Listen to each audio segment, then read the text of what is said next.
Hey all welcome back to another video. ഇന്നത്തെ video എന്ന് പറയുന്നത് based on my first video, അതായത് യൂട്യൂബിൽ ഞാൻ ഫസ്റ്റ് ഒരു വീഡിയോ അപ്ലോഡ് ചെയ്തിട്ടേ അതിൽ വന്നൊരു ക്വസ്റ്റ്യനാണ് ഇന്നത്തെ വീഡിയോ ആയിട്ട് ഞാൻ ചെയ്യാമെന്ന് വിചാരിച്ചത്. അതായത് ക്വസ്റ്റ്യൻ എന്ന് വെച്ചാൽ 2026 ഈ ജെൻ 1 ഡ്യൂക്ക് എടുക്കുന്നതിനെ കുറിച്ചിട്ടുള്ള അഭിപ്രായം, അതുപോലെ ഇതെടുത്താൽ പണി കിട്ടുമോ, അങ്ങനത്തെ എല്ലാം കുറച്ച് കാര്യങ്ങളാണ് ചോദിച്ചത്. അതുപോലെ തന്നെ ഇപ്പോൾ സെക്കൻഡ്സ് എടുക്കുന്നുണ്ടെങ്കിൽ 2016 ജെൻ 1 എടുക്കണോ, ജെൻ 2 എടുക്കണോ, അല്ലെങ്കിൽ ഓൺ ഗോയിങ് അതായത് ജെൻ 3 എടുക്കണോ എന്നുള്ള ചോദ്യങ്ങളാണ് ചോദിച്ചത്. സോ ഐ തോട്ട് ഒരു വീഡിയോ ചെയ്യാമെന്ന്, അതാകുമ്പം നമുക്ക് ഡീറ്റെയിൽ ആയിട്ട് സംസാരിക്കാമല്ലോ. പിന്നെ ഞാൻ ഈ 3 ജെൻ ഡ്യൂക്സും ഞാൻ പേഴ്സണലി ഓടിച്ചിട്ടുണ്ട്, എക്സ്പീരിയൻസ് ഉണ്ട് എനിക്ക്. ഓൺ ചെയ്യുന്നത് ജെൻ 1 ആണ്, പക്ഷേ ഞാൻ ജെൻ 2 ഓടിച്ച് ജെൻ 3 ഓടിച്ചിട്ടുണ്ടായിരുന്നു. സോ എനിക്ക് തോന്നിയ കാര്യങ്ങളൊക്കെ ഞാൻ ഇതിൽ എന്തായാലും ഷെയർ ചെയ്യും. സോ നമുക്ക് എപ്പോഴും ചെയ്യുന്ന പോലെ തന്നെ ഓടിച്ചുകൊണ്ട് തന്നെ സംസാരിക്കാം. സോ ഈ വീഡിയോ പറഞ്ഞു പോകുന്നത് 3 കാര്യങ്ങളിലൂടെയാണ്. അതായത് ഈ 3 സീരീസിൻ്റെയും പ്രാക്ടിക്കാലിറ്റി, കംഫർട്ട്, പിന്നെ അതുപോലെ maintenance. So let start the video with gen 3 Duke. Gen 3 ഡ്യൂക്കിൻ്റെ കംഫർട്ടിനെ കുറിച്ച് നമുക്ക് പറയാം. കംഫർട്ടിലേക്ക് വരുമ്പോൾ ജെൻ 3 ഡ്യൂക്കാണ്, അല്ലെങ്കിൽ among first and second series ഈ തേർഡ് സീരീസ് ഡ്യൂക്കാണ് എനിക്ക് മോർ കംഫർട്ടബിളായിട്ട് തോന്നിയത്. അതിലെ റീസൺസ് എന്ന് പറയുന്നത്, ഒന്ന്, അതിൻ്റെ സസ്പെൻഷൻ നമുക്ക് അഡ്ജസ്റ്റബിളാണ്, അഡ്ജസ്റ്റ് ചെയ്യാൻ പറ്റും, സോഫ്റ്റ് ആക്കാം, ഹാർഡാക്കാം.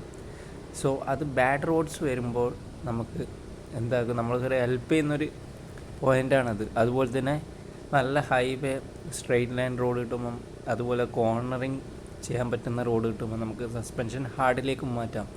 സോ അവിടെയും നമുക്ക് നന്നായി പെർഫോം ചെയ്യാൻ പറ്റും. ബാഡ് റോഡ്സിനും നമുക്ക് അത്യാവശ്യം മീൻസ് സോഫ്റ്റ് ആക്കിയാലും ഒരു അളവുണ്ട്, കാരണം ഇതൊരു നേക്കഡ് സ്ട്രീറ്റ് ബൈക്കാണ്, നേക്കഡ് സ്പോർട്ട് കാറ്റഗറിയിൽ വരുന്ന ബൈക്കാണ്. സോ നമ്മൾക്ക് എന്നാൽ പോലും പ്രീവിയസ് ഡ്യൂക്കിനെ വെച്ച് കമ്പയർ ചെയ്യുമ്പോൾ അതിനേക്കാളും ഒരു പൊടി സോഫ്റ്റ് നമുക്ക് അവിടെ ഒരു പൊടി കംഫർട്ടും കൂടും. അതുപോലെ തന്നെ റൈഡിങ് മോഡ്സ് അതൊരു ആഡ് ഓൺ ആണ്. കാരണം എന്ന് വെച്ചാൽ പഴയ ഡ്യൂക്ക് എന്ന് പറയുന്നത് ഫുൾ അക്രമം എന്നുള്ളൊരു ക്യാരക്ടറാണ്. ഒന്നെങ്കിലും അക്രമം, അല്ലെങ്കിൽ വണ്ടി അവിടെ വെക്കാം, ഓഫാക്കി വെക്കാം എന്നുള്ള പറയുന്നൊരു മൈൻഡാണ്. പക്ഷേ ഇതിലേക്ക് വരുമ്പോൾ നമ്മൾ റോഡ് സാഹചര്യമൊക്കെ അനുസരിച്ച് നമുക്ക് മോഡ് ചേഞ്ച് ചെയ്യാം. 3 മോഡാണ് വരുന്നത്: റെയിൻ, ട്രാക്ക്, സ്പോട്ട്. ഇപ്പം റോഡ് മോശം കാര്യങ്ങളൊക്കെയാണ്, നമുക്ക് ഒന്ന് മെല്ലെ പോയാൽ മതി എന്നുണ്ടെങ്കിൽ നമ്മളെ റെയിൻ മോഡിലേക്ക് ഇട്ടാൽ മതി. കാര്യം എന്ന് വെച്ചാൽ വണ്ടി ത്രോട്ടിൽ റെസ്പോൺസ് എല്ലാം അതിനനുസരിച്ചൊന്ന് സ്ലോ ഡൗൺ ആവും. അപ്പോൾ നമുക്ക് കുറച്ചും കൂടി കംഫർട്ടബിൾ. ആ ഒരു ചാട്ടം ഉണ്ടാവില്ല ഫുൾ ടൈം. പഴയ ഡ്യൂക്കിന് ഉണ്ടാകുന്ന ഒരു ചാട്ടം ഉണ്ടാവില്ലേ, ഫുൾ ടൈം ഒരു അഗ്രഷൻ എന്ന് പറയുന്ന സംഭവം ഉണ്ടാവില്ല.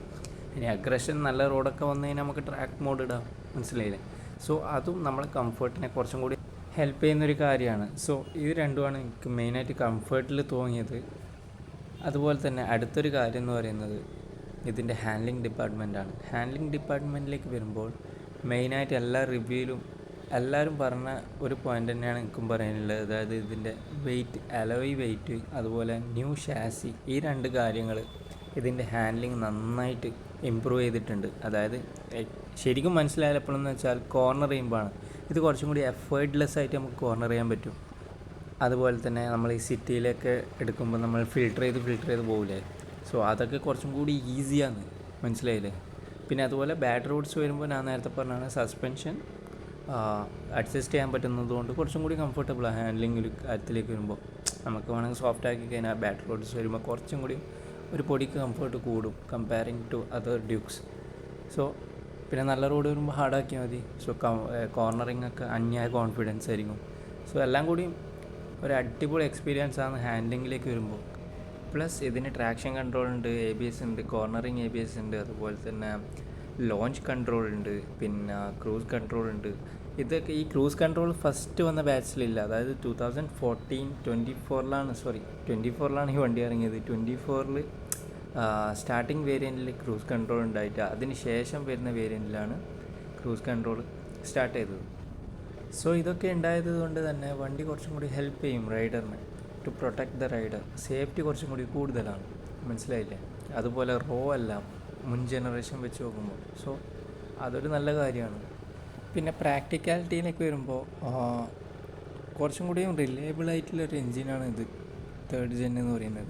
പണി വരൂല എന്ന് ഞാൻ പറയുന്നില്ല, പക്ഷേ among all duke's other duke's ഇതാണ് റിലയബിൾ ആയിട്ടുള്ളൊരു എൻജിൻ. അതുപോലെ തന്നെ നമ്മൾക്ക് ഇപ്പം ട്രാഫിക്കിലേക്കൂടെ പോവുകയാണെങ്കിൽ തന്നെ ഇതിൻ്റെ റേഡിയേറ്റർ ഫാൻ കുറച്ചും കൂടി വലുതായതുകൊണ്ടും അതുപോലെ തന്നെ ഇതിന് 2 ഫാൻസ് വരുന്നുണ്ട്, ഒരു ഫാനല്ല 2 ഫാൻ വരുന്നുണ്ട് ഇതിന്. സോ ബെറ്റർ കൂളിംഗ് ആണ്, മനസ്സിലായില്ലേ? സോ എല്ലാം കൊണ്ടും നമുക്ക് ട്രാഫിക്കിൽ മോർ പ്രാക്ടിക്കൽ ഈ വണ്ടിയാണ്. നമ്മളെ ഈ റോഡിൽ എന്തായാലും ട്രാഫിക്കിൽ നമ്മൾ എന്തായാലും പെടും. നമ്മുടെ ഈ റോഡ്സ് അങ്ങനെയാണ്, ബാഡ് റോഡ്സ് ഉണ്ടാവും. അപ്പോൾ നമ്മുടെ സസ്പെൻഷൻ നമുക്ക് സോഫ്റ്റ് ആക്കാം. സോ എല്ലാം കൊണ്ടും തേർഡ് ജെന്നാണ് ഏറ്റവും പ്രാക്ടിക്കലായിട്ടുള്ള ഒരു ഡ്യൂക്ക്. പ്ലസ് E20 കംപ്ലൈൻ്റ് ആണ് ഈ വണ്ടി. അതുകൊണ്ട് തന്നെ നമ്മൾക്ക് ഇപ്പം ഇന്ത്യയിൽ കറൻ്റ്ലി കിട്ടുന്ന അല്ലെങ്കിൽ അവൈലബിൾ ആയിട്ടുള്ള ഒരു പെട്രോളാണ് E20. ഇതിന് മുമ്പത്തെ വേർഷനൊന്നും ഇതുമായിട്ട് സൂട്ടബിൾ ആവുന്ന ഒരു ബൈക്കല്ല, മനസ്സിലായില്ലേ? അപ്പോൾ നമുക്ക് എൻജിൻ ഇഷ്യൂസ്, അതുപോലെ തന്നെ ഫ്യൂൽ ടാങ്ക് റെസ്റ്റിംഗ് ഇഷ്യൂ, അതുപോലെ തന്നെ ഫ്യൂൽ പമ്പിന് ഇഷ്യൂ വരാൻ ചാൻസ് ഉണ്ട്. സോ ഇതൊന്നും ഈ തേർഡ് ജെന്നിലേക്ക് വരുമ്പോൾ നമുക്ക് എഫക്റ്റ് ചെയ്യുന്ന കാര്യങ്ങളല്ല. സോ ബെറ്റർ ഏറ്റവും എല്ലാം കൊണ്ടും ഇതാണ് ഞാൻ പറഞ്ഞത്, പ്രാക്ടിക്കാലിറ്റി വെച്ച് നോക്കുമ്പോൾ എല്ലാം കൊണ്ടും നമ്മൾ റിലയബിലിറ്റീനെ കുറിച്ച് ഇവിടെ ഡിസ്കസ് ചെയ്താലും എല്ലാം കൊണ്ടും സ്യൂട്ടബിളായ ഡ്യൂക്ക് എന്ന് പറയുന്നത് തേർഡ് ജെൻ ഡ്യൂക്ക് തന്നെയാണ്. So the next one, second gen Duke 390. എൻ്റെ ഒരു അഭിപ്രായത്തിൽ ഞാൻ ഇതാണ് ഏറ്റവും കൂടുതൽ റോട്ടിൽ കണ്ടതും അതുപോലെ തന്നെ സെക്കൻഡ് ഹാൻഡ് മാർക്കറ്റിൽ കണ്ടൊരു ഡ്യൂക്ക് 390 എന്ന് പറയുന്നത് ഈ സെക്കൻഡ് ജെൻ. പ്ലസ് ഈ ജെൻ 2 ഡ്യൂക്കിൽ തന്നെ 2 വേരിയൻറ്റ്സ് അവൈലബിളാണ്, ഈ BS4ഉം BS6ഉം. ഈ BS4ഉം BS6ഉം തമ്മിലുള്ള ഡിഫറൻസ് എന്ന് പറയുന്നത് ബെൻഡ് പൈപ്പിലൊരു ഡിഫറൻസ് ഉണ്ട്. ഈ ബെൻഡ് പൈപ്പ് BS4ന് ഈ BS3 പോലെ തന്നെ എൻജിൻ സൈഡിലെ കൂടെയാണ് വരുന്നത്. ബട്ട് BS6ലേക്ക് വരുമ്പം എൻജിൻ പൈപ്പ് താഴെ കൂടെ വരും. ഇതിൻ്റെ ഒരു പോസിറ്റീവ് സൈഡ് എന്ന് പറയുന്നത് എൻജിൻ പൈപ്പ് താഴെ കൂടെ പോകുന്നത് കൊണ്ട് തന്നെ നമ്മൾക്ക് എൻജിൻ ഹീറ്റ് അത്രക്കും എഫക്റ്റ് ചെയ്യില്ല, മനസ്സിലായില്ലേ? BS4ഉം BS3 പോലെ ഭയങ്കരമായിട്ട് എഫക്റ്റ് ചെയ്യില്ല. അതിൻ്റെ നെഗറ്റീവ് സൈഡ് എന്ന് പറയുന്നത് നമ്മളെ ഗ്രൗണ്ട് ക്ലിയറൻസ്, ബൈക്കിൻ്റെ ഗ്രൗണ്ട് ക്ലിയറൻസ് നന്നായി കുറയും എന്നുള്ളതാണ്. അതായത് സ്പീഡ് ബ്രേക്കറൊക്കെ അടിക്കാനുള്ള ചാൻസ് കൂടുതലാണ്. എൻ്റെ നിന്ന് തട്ടിയിട്ടുണ്ട് ഞാൻ ഓടിച്ച സമയത്ത്. ഈവൻ പില്ലിയനെ കയറ്റിക്കഴിഞ്ഞാൽ ആ ചാൻസ് ഒന്നും കൂടിയും കൂടും. കാരണം പില്ലിൻ്റെ വെയിറ്റും കൂടി ആഡ് ചെയ്യുമ്പോൾ വണ്ടി കുറച്ചും കൂടിയും ഡൗൺ ആവും, അപ്പം ചാൻസ് കൂടും. അതാണ് ആകെയുള്ളൊരു പ്രശ്നം. ബട്ട് പോസിറ്റീവ് ഞാൻ പറഞ്ഞ പോലെ engine heat management it's better. So let's talk about comfort. BS അല്ലെങ്കിൽ ജെൻ 2 ഡ്യൂക്സിൻ്റെ കംഫർട്ടിനെ കുറിച്ച് പറയുമ്പോൾ എനിക്കിതിൻ്റെ, അതായത് ജെൻ 2 ഡ്യൂക്കിൻ്റെ BS6 ആണ് മോർ കംഫർട്ടബിളായിട്ട് തോന്നിയത്. കാരണം എന്ന് വെച്ചാൽ അതിൻ്റെ ഒരു റീസൺ എന്ന് പറഞ്ഞാൽ അതിൻ്റെ ബെൻഡ് പൈപ്പ് താഴെ കൂടെ പോകുന്നതാണ്. താഴെ കൂടെ പോകുമ്പോൾ നമുക്ക് ഹീറ്റ് മാനേജ്മെൻറ്റ് അടിപൊളിയാണ്, പെട്ടെന്ന് അറിയില്ല BS4 പോലെ അല്ലെങ്കിൽ BS3 പോലെ. പിന്നെ അതുപോലെ തന്നെ എൻജിൻ കുറച്ചും കൂടി സ്മൂത്ത് എൻജിനാണ്. ആ ഒരു ചാട്ടോ തുള്ളിപ്പോ അതൊന്നും നമുക്ക് ഒരു അഗ്രഷൻ കുറച്ച് കുറവാണ് BS6ലേക്ക് വരുമ്പോൾ. സോ അതൊക്കെ കൊണ്ട് നമുക്ക് കുറച്ചും കൂടി കൺട്രോൾ ചെയ്യാൻ ഈസി BS6 ആണ്. ജെൻ 2ൻ്റെ BS6 ആണ് കുറച്ചും കൂടി ഈസിയാണ്. പക്ഷേ ഒരു നെഗറ്റീവ് പാർട്ട് എന്ന് പറയുന്നത് ഞാനൊരു ഡ്യൂക്ക് ഇഷ്ടപ്പെടാൻ തന്നെ കാരണം അതിൻ്റെ ഒരു അഗ്രഷൻ, അഡ്രിനൽ പമ്പ്, നമുക്ക് ഓടിക്കുമ്പോൾ കിട്ടുന്നൊരു ഫീൽ ഉണ്ടല്ലോ ഡ്യൂക്ക്, അതുകൊണ്ടൊക്കെയാണ് ഞാൻ ഡ്യൂക്ക് എടുത്തത്. പക്ഷേ BS6 ജെൻ 2ൻ്റെ BS6ലേക്ക് വരുമ്പോൾ നമ്മൾക്ക് ഭയങ്കര ഡിസപ്പോയിൻമെൻറ്റ് തോന്നും. കാരണം എനിക്ക് തീരെ ഇഷ്ടപ്പെടാത്തൊരു വണ്ടിയാണ് ജെൻ 2ൻ്റെ BS6 വേരിയൻ്റ് എന്ന് പറയുന്നത്. കാരണം ഞാൻ പറഞ്ഞല്ലോ ഭയങ്കര സ്മൂത്ത്. അങ്ങനെയാണെങ്കിൽ നമുക്ക് വേറെ ഏതെങ്കിലും വണ്ടി എടുത്താൽ പോരെ. ഡ്യൂക്ക് എടുക്കുന്ന അധികം ആൾക്കാർക്ക് ഇഷ്ടം എന്ന് പറയുന്നത് അതിൻ്റെ പവർ കണ്ടിട്ട് തന്നെയാണ്. സോ അത് BS6 ജെൻ 2ൻ്റെ BS6ലേക്ക് വരുമ്പോൾ ബിഗ് ഡിസപ്പോയിൻമെൻ്റ് ആണത്. പിന്നെ ബാഡ് റോഡ്സിലേക്ക് വരുമ്പോൾ നിങ്ങൾക്ക് ഈ വണ്ടിയുടെ സൈഡിൽ നിന്ന് എന്തായാലും കംഫർട്ട് കിട്ടാൻ പോകുന്നില്ല. കാരണം എന്ന് വെച്ചാൽ ഇതിൻ്റെ സീറ്റ് ഹാർഡാണ്, സസ്പെൻഷൻ ഹാർഡാണ്. പിന്നെ ഈ വണ്ടി ഉണ്ടാക്കിയത് ബാഡ് റോഡ്സിലേക്കൂടെ പോകാനൊന്നുമല്ല.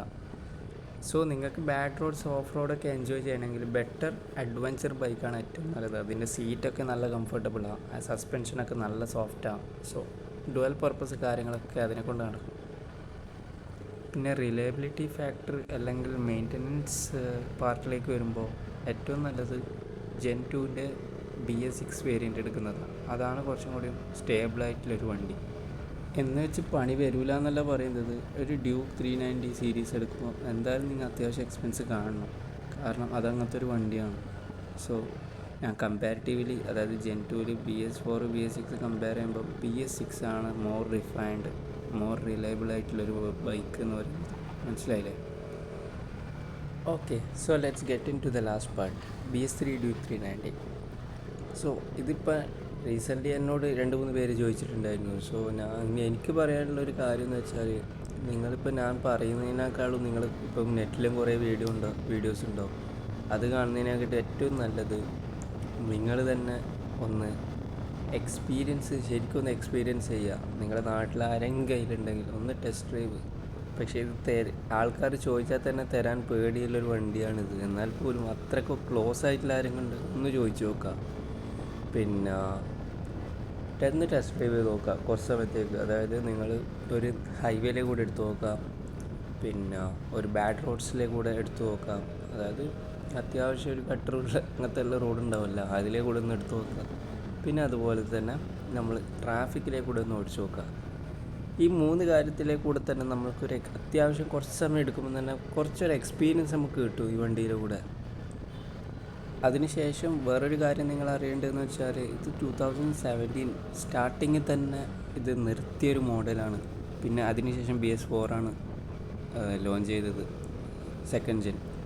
സോ നിങ്ങൾ മനസ്സിൽ വെക്കേണ്ട ഒരു കാര്യം എന്ന് വെച്ചാൽ, ഈ വണ്ടി ഒട്ടും റിലയബിൾ അല്ല. ഇതിന് എൻ്റെ ഓണർഷിപ്പ് വീഡിയോയിലും പറഞ്ഞതാണ്, ഇതിന് കുറേ റിലയബിലിറ്റി ഇഷ്യൂ വന്നുകൊണ്ടേയിരിക്കും. ഒന്ന് കഴിയുമ്പോൾ അടുത്തത് അതെന്ത് വരും എപ്പം വരുന്നൊന്നും പറയാൻ പറ്റില്ല. സോ ഇതൊക്കെ നിങ്ങൾ മനസ്സിലെന്തായാലും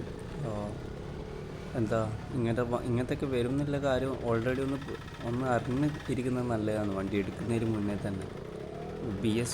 ലൈക്ക് 4 ആയിക്കോട്ടെ, BS6 Gen 2 ആയിക്കോട്ടെ, Gen 3 ആയിക്കോട്ടെ, അതിനേക്കാളും റിലയബിലിറ്റി ഇഷ്യൂ കൂടുതലാണ് ഇതിന്. സോ പ്ലസ് ഇതൊരു പഴയ വണ്ടിയായി. പിന്നെ ആൾക്കാരൊക്കെ അത്രയ്ക്ക് റഫായിട്ട് യൂസ് ചെയ്യുന്ന വണ്ടിയായത്. ഇതൊന്നും എടുത്ത് ആരും മെല്ലെ പോകുന്നുണ്ടോ എന്ന് എനിക്കറിയില്ല. എൻ്റെ അറിവിൽ എല്ലാവരും ഇതൊക്കെ എടുക്കുന്ന ആൾക്കാർ മെല്ലെ പോകാനെന്നല്ല ഈ വണ്ടി എടുക്കുന്നതെന്നാണ്. അത് നിങ്ങൾക്കും അറിയാം, നിങ്ങളെന്തിനായി വണ്ടി എടുക്കുന്നത് നിങ്ങൾക്കും അറിയാം. എല്ലാവരും പവർ കണ്ടിട്ടായി വണ്ടി എടുക്കുന്നു. സോ എല്ലാവരും അത്യാവശ്യം നല്ല കൈ കൊടുത്ത് തന്നെയായിരിക്കും പോക്ക്. സോ അതൊക്കെ മനസ്സിൽ കാണാം. അപ്പം ഇങ്ങനത്തെയൊക്കെ കാണാം. ഇതിന് ആക്സിഡൻറ്റ് ആവാനുള്ള ചാൻസ് കൂടുതലാണ് ഈ വണ്ടിക്ക്. ആക്സിഡൻറ്റ് ഹിസ്റ്ററി എല്ലാം അധികം ആക്സിഡൻറ്റ് ഹിസ്റ്ററി ഉണ്ടാക്കുന്നു. ഈവൺ എൻ്റെ വണ്ടിക്കും ഉണ്ട്. സോ ഇതൊക്കെ മനസ്സിൽ കണ്ടിട്ട് നിങ്ങൾക്ക് കിട്ടിയ റോഡ് എക്സ്പീരിയൻസും വെച്ച് നിങ്ങൾക്ക് ഡിസൈഡ് ചെയ്യുക ഈ വണ്ടി എടുക്കണോ വേണ്ടത്. അപ്പം ഇത്രയും എനിക്ക് ഈ വണ്ടിനെ കുറിച്ച് പറയാനുള്ളൂ. ഓക്കെ, പിന്നെ ഒരു കാര്യം കൂടി പറയാൻ വിട്ടുപോയി. ഇപ്പോൾ നമുക്ക് അവൈലബിളായ പെട്രോൾ, അതായത് E20 എന്ന് പറയുന്ന പെട്രോളാണ് ഇപ്പോൾ നമുക്ക് അവൈലബിൾ ആയത്. E20 ഈ Gen 1 അല്ലെങ്കിൽ BS3 മോഡൽസിന് ഒട്ടും സൂട്ടബിൾ അല്ല. സോ അതിൻ്റേതായ എക്സ്ട്രാ പണികളും വരും. സോ ഇതും കൂടി ഒന്ന് മനസ്സിൽ കാണാം. എന്നിട്ട് നിങ്ങൾ തന്നെ ഒരു തീരുമാനത്തിൽ ഈ വണ്ടി വാങ്ങണോ വേണ്ടോ നിങ്ങൾ തന്നെ തീരുമാനിക്കുന്നതായിരിക്കും ഏറ്റവും നല്ലത്. So that's it. ഞാനെല്ലാം കവർ ചെയ്തെന്ന് ഞാൻ വിചാരിക്കുന്നു. എന്തെങ്കിലും ഡൗട്ട് ഉണ്ടെങ്കിൽ കമൻറ്റ് ചെയ്യാം. I will be replying. കാരണം കുറച്ച് ആൾക്കാരെ വീഡിയോസൊക്കെ കാണാറുള്ളൂ. അതുകൊണ്ട് കമൻറ്റൊന്നും എന്തായാലും വിട്ടുപോകാൻ ചാൻസ് ഒന്നുമില്ല. കമൻറ്റ് ചെയ്തോ, എന്തായാലും റിപ്ലൈ തരും. പിന്നെ okay, that's it. Will see next time. Until then by.